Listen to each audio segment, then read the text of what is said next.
Hello दोस्तों, कैसे हैं आप सब लोग? उम्मीद है अच्छे होंगे। जैसा कि हम लगातार पढ़ रहे हैं हम एक्टिव वॉइस और पैसिव वॉइस। हमने पहली वीडियो डाल भी चुके हैं, इसकी अपलोड कर चुके हैं। अगर आप हमारे चैनल पर नए हैं तो सब्सक्राइब करके बेल आइकन का बटन दबा लें, ताकि हमारी आने वाली हर एक वीडियो का नोटिफिकेशन आपको मिल सके। तो जैसा कि हम लगातार चल रहे थे, पार्ट 1 हमने वॉइस का डाल दिया, पार्ट 2 आज डालेंगे, ठीक है। तो उसका केवल इंट्रोडक्शन पढ़ाया था और उसमें प्रोनाउन में चेंजिंग पढ़ाई थी कि क्या क्या चेंजिंग होती है प्रोनाउंस में। प्रोनाउंस में कुछ चेंजिंग होती थी, वो मैंने बता दी थी किस तरीके से चेंजिंग करना है, कैसे करना है। और मैंने बेसिक समझा दिया, जैसा कि बेसिक मतलब एक्टिव कैसे करती है, पैसिव कैसे करती है, और थोड़ा सा एक एग्जाम्पल के जरिए से समझा भी दिया था। तो आइए देखते हैं थोड़ा सा कुछ और। देखो, नंबर पहला होगी प्रोनाउन में चेंजिंग, फिर होता है टेंस में चेंजिंग। ठीक है, आज हमारी दूसरी हेडिंग है टेंस में चेंजिंग। देखो टेंस में चेंजिंग किस तरीके से करते हैं। देखो टेंस में चेंजिंग किस तरीके से करते हैं, ये मैंने पूरी टेबल बना रखी है, देखते हैं, समझते हैं। ठीक है, देखो जो एक्टिव और पैसिव वॉइस होता है ना, इधर मैंने एक्टिव लिख रखा है, उधर मैंने पैसिव वॉइस लिख रखा है। ठीक है, यानी कि एक्टिव में अगर ये वाला आएगा तो पैसिव बनाते समय उस तरीके से करेंगे, ये वाला बना देंगे। तो एक्टिव और पैसिव को टोटल कितने टेंस में बनती है? 8 में बनती है। टोटल 8 टेंस में एक्टिव पैसेज बनेगी। वही हम डायरेक्ट एंड डायरेक्ट की देखी थी हमने, तो डायरेक्ट एंड डायरेक्ट की कितने टेंस में बनी थी? 6 टेंस में बनी थी। और यहाँ एक्टिव की पैसिव बनाते समय कितने टेंस में चेंजिंग होगा? ओनली 8 टेंस में चेंजिंग होगा। टोटल होती कितनी? 12 टेंस होते हैं, लेकिन 12 में नहीं, हमने 8 में यहाँ करना है। हमने डायरेक्ट एंड डायरेक्ट में 6 में मार्क था। डायरेक्ट एंड डायरेक्ट की वीडियो हमने अपने चैनल पर अपलोड कर दी है, अगर आप नए हैं तो जाकर देख लीजिए। सारी वीडियोस की अपलोड कर दी है हम चैनल पर अपने। ठीक है, तो देखते हैं। देखो, यदि एक्टिव वॉइस का वाक्य,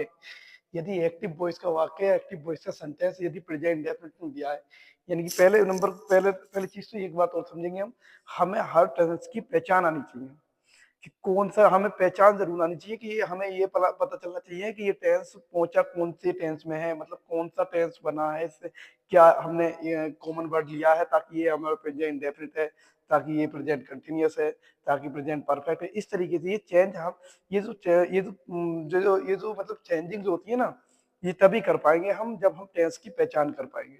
अगर हमने टेंस की पहचान नहीं हो पाई है तो हम चेंजिंग करना असंभव है हमारे लिए। हमें यही नहीं पता चलेगा कि प्रेजेंट इंडेफिनिट है या फिर प्रेजेंट परफेक्ट है।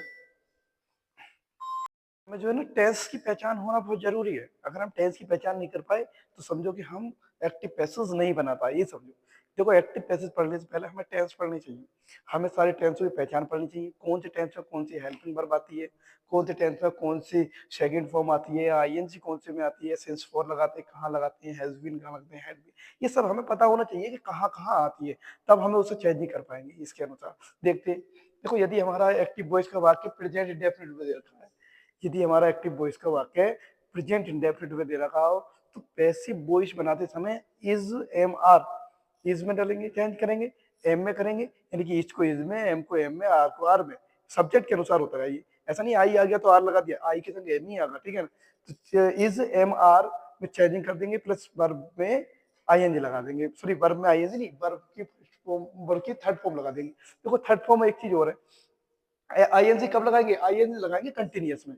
इज, एम, आर उसमें भी है, आईएनजी उसमें लगाएंगे, कंटिन्यूअस में लगाएंगे। ठीक है, तो इसमें जो वर्ब की एक चीज हमने कॉमन देखी इसमें, कि देखो वर्ब की थर्ड फॉर्म यहाँ दे रखा है, वर्ब की थर्ड फॉर्म यहाँ, वर्ब की थर्ड फॉर्म यहाँ, वर्ब की थर्ड फॉर्म यहाँ, थर्ड फॉर्म यहाँ, ये सब नीचे तक वर्ब की थर्ड फॉर्म दे रखी है हमें। तो इसका मतलब ये है कि टेंस चाहे कोई सा भी हो, जब हम पैसिव बनाएंगे, टेंस चाहे कोई सा भी हो, जब हम पैसिव बनाएंगे तो उसे किस में चेंज करेंगे? थर्ड फॉर्म उसकी जरूरी लगानी है, चाहे कुछ भी। देखो, आर से जब निकलेगा ना पैसिव वॉइस में, जब हम आर से निकालते हैं किसी चीज का, तो हम उस पर एहसान करते हैं, एक प्रकार से उससे जबरदस्ती कराते हैं काम कि तुम नहीं, तुम्हें करना ही है। मतलब उसने ये उसके काम, ये काम उसके द्वारा कराया गया, यानी कि उसके द्वारा कराया गया, करा किसी और ने, लेकिन उसके द्वारा कराया गया। तो हम जो है किसी पे एहसान रख देते हैं, मतलब किसी को, एक सब्जेक्ट को मैंने बताया था, सब्जेक्ट पहली वीडियो में मैंने बताया था कि सब्जेक्ट को निष्क्रिय रखा जाता है। सब्जेक्ट भले ही काम करेगा, लेकिन सब्जेक्ट की चलता नहीं होगी। सब्जेक्ट चलते किसकी होगी? ऑब्जेक्ट की होगी पैसिव वॉइस में। इसीलिए वर्ब की थर्ड फॉर्म लगाएंगे। कभी कभी हमने देखा है, हम कभी कभी देखते हैं कि इसके बाद भी थर्ड फॉर्म आ रही है, एम के बाद भी थर्ड फॉर्म आ रही है, आर के बाद भी थर्ड फॉर्म आ रही है की बात तो आती है।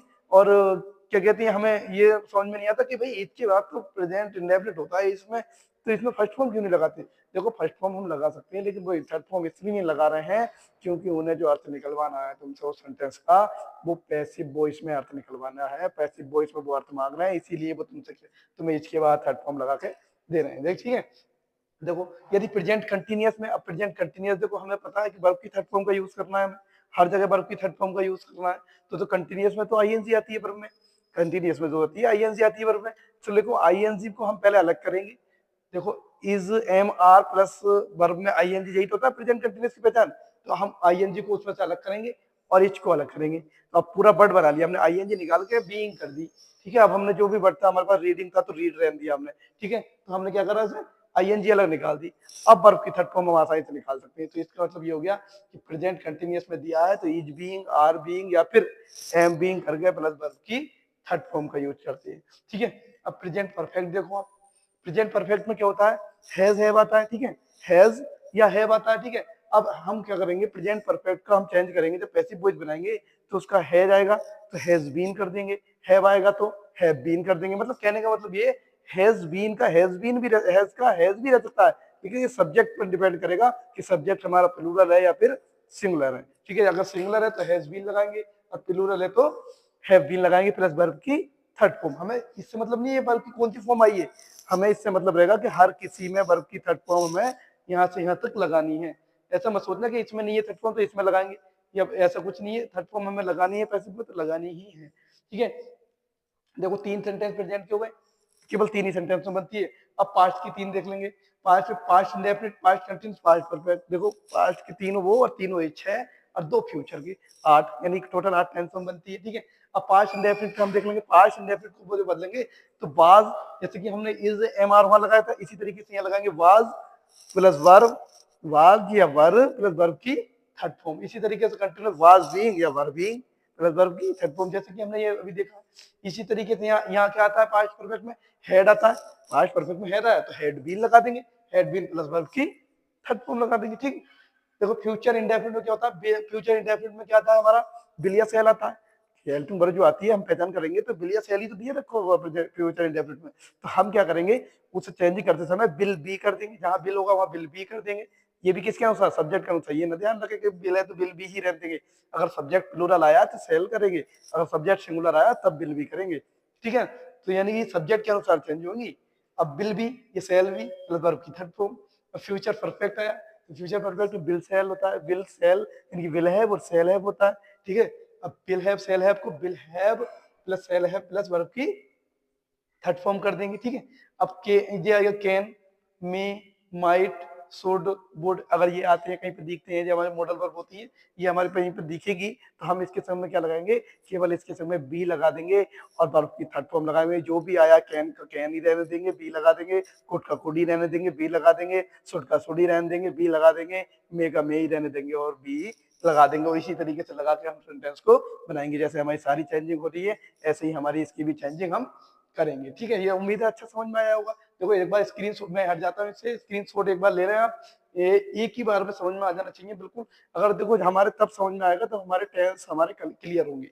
हम पहले एक्टिव पैसेज या वॉइस से पढ़ने से पहले हमें टेंस को क्लियर करना पड़ेगा, हमें टेंस की पहचान को क्लियर करना पड़ेगा, ताकि हमें जो है टेंस की एकदम देखते ही हमें पता चल जाए कि ये प्रेजेंट परफेक्ट का है, ये पास्ट कंटिन्यूअस का है, ये पास्ट परफेक्ट का है, या फिर ये प्रेजेंट इंडेफिनिट का। हमें देखते ही पहचान पड़ जाए, तब हमें एकदम चेंजिंग आ जाएगी कि इज एम आर प्लस, यानी मान लिया हमने देखा उसे कि प्रेजेंट इंडेफिनिट का, जैसे मैंने पहली वीडियो में डाला था, ठीक है ना, he reads a book, he reads a book, ठीक है। इस तरीके से सो रीड में एस लगा हुआ है तो एस लगा हुआ है, इसका मतलब कहीं ना कहीं ये प्रेजेंट से कॉन्टेक्ट है, और जब प्रेजेंट से कॉन्टेक्ट है तो क्या होगा, is am are plus verb की थर्ड फॉर्म आएगा इसी तरीके से, ठीक है। आइए देखते हैं ये ऑप्शन। देखो इसमें जैसे हमने डायरेक्ट इंडायरेक्ट में बनाया था असर्टिव, इंट्रोगेटिव, ऑप्टेटिव, इसी तरीके से इसमें भी होता है, इसमें भी सारे होते हैं। देखो आइए इसके बाद देखते हैं हम असर्टिव सेंटेंस कैसे होते हैं, असर्टिव, ठीक है।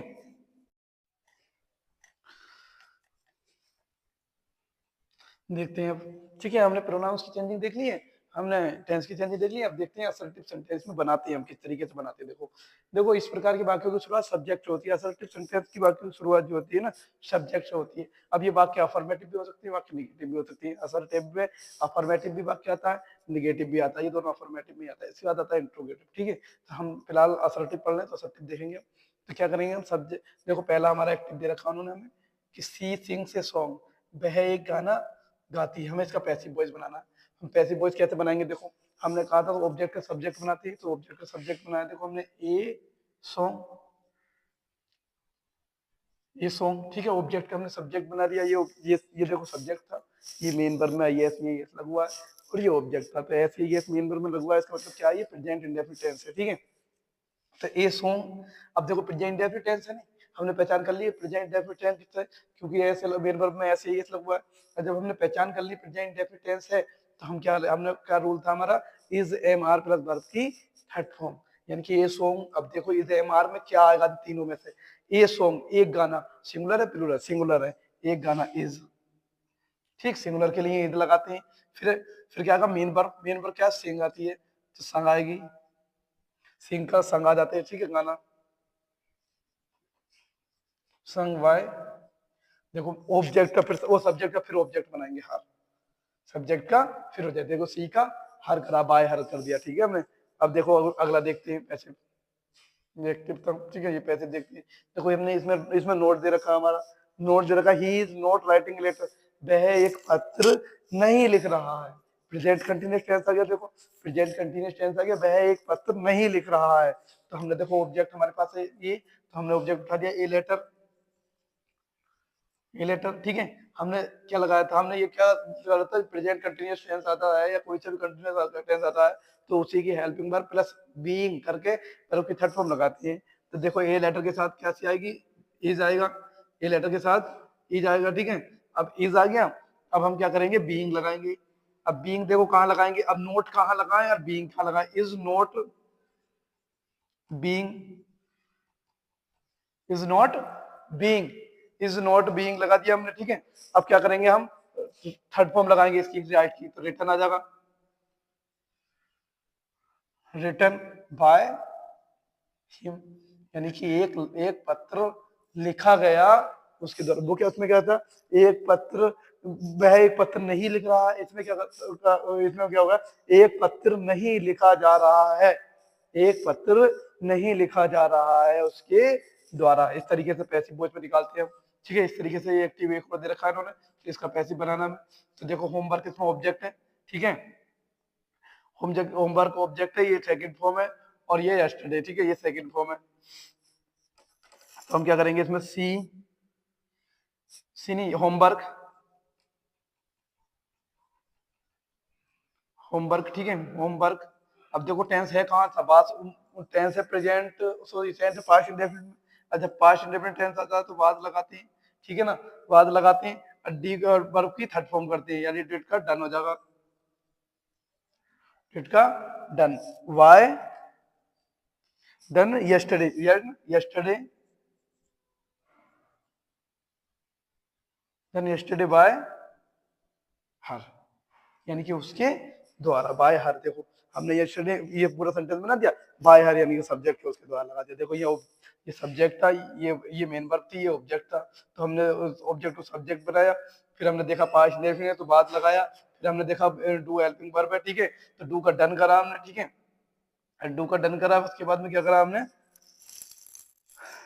डू का डन करा, उसके बाद में क्या करा हमने, यस्टरडे का यस्टरडे लिख लिया, और बाय लगा के सी का ऑब्जेक्ट कर दिया, सी का ऑब्जेक्ट क्या था, हर आता है, ठीक है, तो यार उम्मीद है अच्छा समझ में आया होगा, आज की वीडियो में इतना ही, हमारे वीडियो पे हमारे चैनल पे लगातार बने रहिए, एक से एक इसी तरीके से कंटिन्यू डालेंगे हम, एक की वीडियो असर्टिव, एक आध दिन लेट हो सकता है, एक आध दिन आगे पीछे, बट हमारी कंटिन्यूस वीडियो आती है, असर्टिव के बाद इंट्रोगेटिव भी आएगा, अगला पार्ट जो सेकंड पार्ट है इसका। थैंक यू, धन्यवाद।